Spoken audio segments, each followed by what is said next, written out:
The Gift of the Magi by O. Henry, Part 2.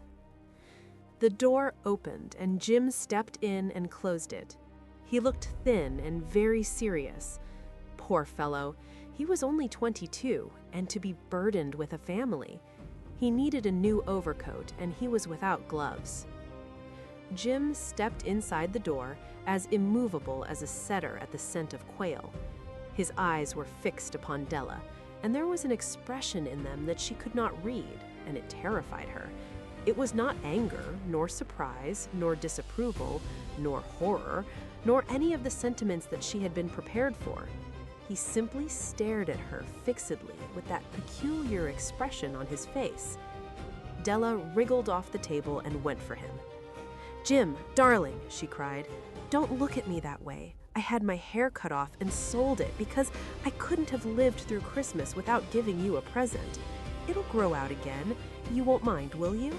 I just had to do it. My hair grows awfully fast. Say Merry Christmas, Jim, and let's be happy.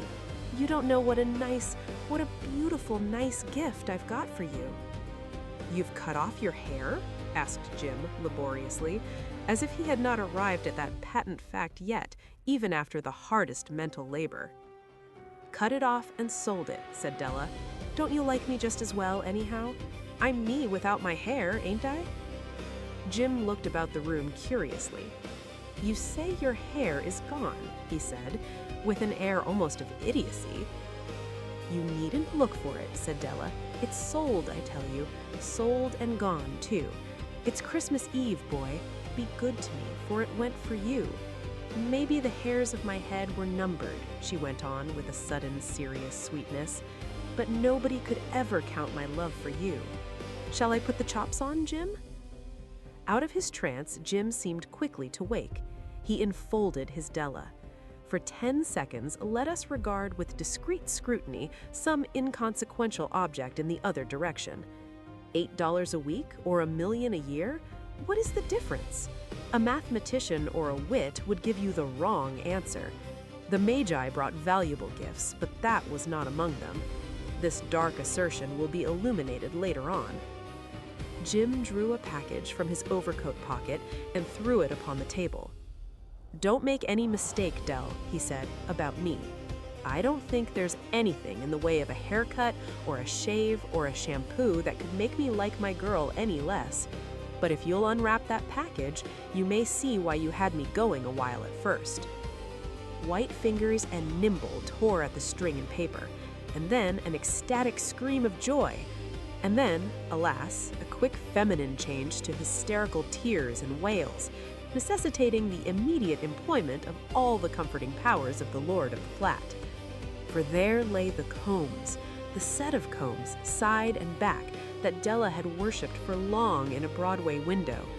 Beautiful combs, pure tortoiseshell, with jeweled rims, just the shade to wear in the beautiful vanished hair. They were expensive combs, she knew, and her heart had simply craved and yearned over them without the least hope of possession.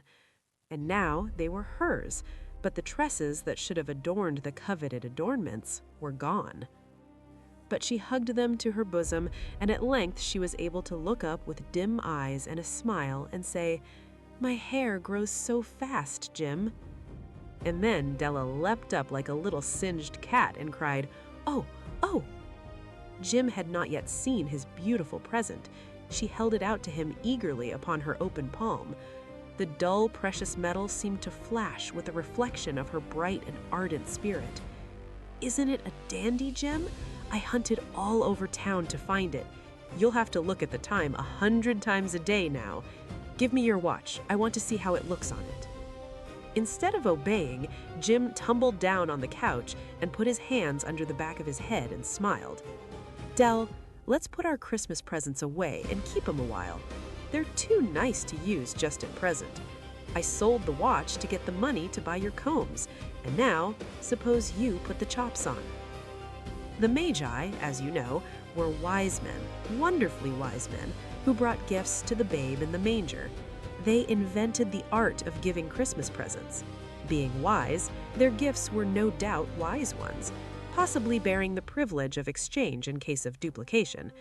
And here I have lamely related to you the uneventful chronicle of two foolish children in a flat who most unwisely sacrificed for each other the greatest treasures of their house.